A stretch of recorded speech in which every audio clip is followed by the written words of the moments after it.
السلام علیکم ورحمۃ اللہ وبرکاتہ۔ آج کے درس میں دو چھوٹی چھوٹی حدیث آپ لوگوں کے گوشے گزار کر رہا ہوں۔ آپ لوگوں سے گزارش ہے کہ چینل کو سبسکرائب کرنا نہ بھولیں۔ اس سوال و جواب کے سیشن میں آپ تمام لوگوں کا استقبال اور خیر مقدم ہے۔ نبی کریم صلی اللہ علیہ وسلم نے بیان فرمایا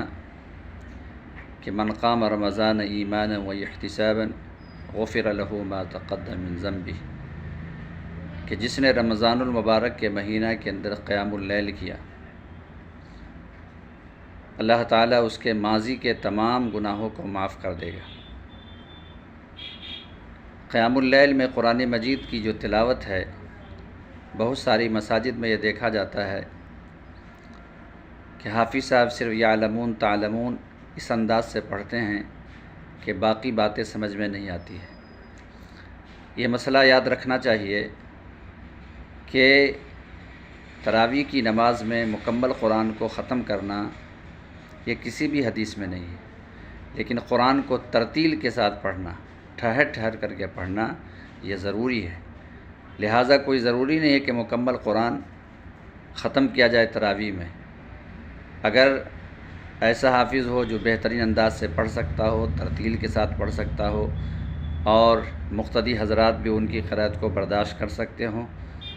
تو اگر مکمل قرآن پڑھتا تو فبیہا، بہت اچھی بات ہے۔ لیکن بعض جگہ مقتدی حضرات گھبراتے رہتے ہیں اور حافظ کو بھی مکمل یاد نہیں ہوتا ہے، تو کوئی ضروری نہیں کہ مکمل قرآن ختم کیا جائے، لیکن جتنا پڑھا جائے وہ جو ہے ترتیل کے ساتھ پڑھا جائے، یہ بہتر ہے۔ تو اگر اس انداز سے تراویح کی نماز پڑھی جاتی ہے تب اس کی فضیلت ہے، لیکن بعض مساجد میں یہ دیکھنے کو ملتا ہے کہ نہ رکوع صحیح سے، نہ سجدہ صحیح سے، اور اسی طریقے سے قرآن مجید کی تلاوت بھی صحیح سے نہیں ہوتی ہے، تو اس کا کوئی فائدہ نہیں۔ اسی طریقے سے دوسری حدیث آپ کے سامنے پیش کی گئی کہ جس نے رمضان المبارک کے مہینہ کے اندر روزہ کی حالت میں گزارا تو اللہ تعالیٰ ماضی کے تمام گناہوں کو معاف کر دے گا۔ روزہ صرف یہ نہیں ہے کہ صبح صادق سے لے کر کے غروب شمس تک بھوکا اور پیاسا رہے، بلکہ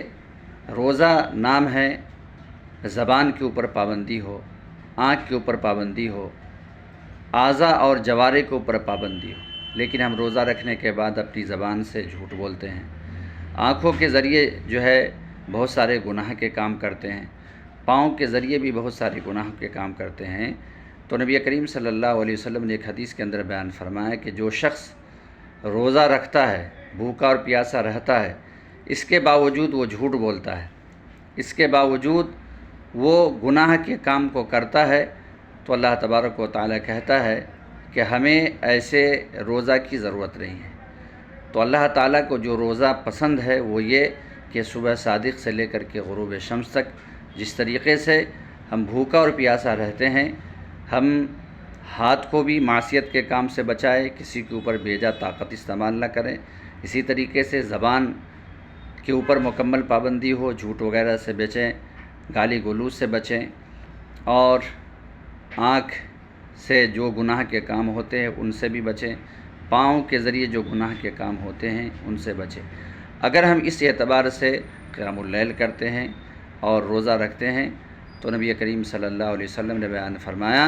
کہ ایسے صائمین کے لیے، ایسے روزہ رکھنے والوں کے لیے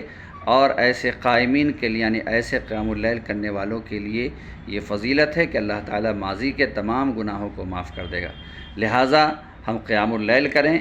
یا روزہ رکھیں، ہمارا بالکل سنت نبوی کے عین مطابق ہو۔ اللہ تبارک و تعالیٰ سے دعا ہے کہ الہ العالمین یہ جو متبرک مہینہ ہمارے اوپر سایہ فگن